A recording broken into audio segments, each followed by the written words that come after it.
Jmenuji se Tomáš a u Hajdíka pracuji jako lakírník.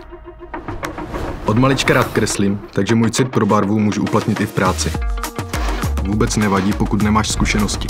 Začínal jsem jako brusič, pak jsem absolvoval školu lakírníku s Milanem Hajdíkem a jakmile bylo volné místo, povýšili mě.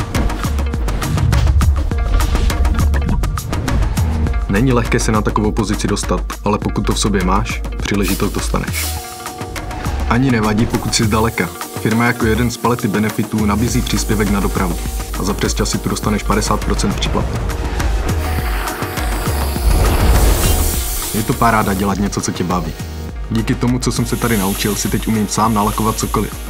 Třeba svoji motorku. A co ty? Vybarvíš se taky? Víc na nelakujeme.cz.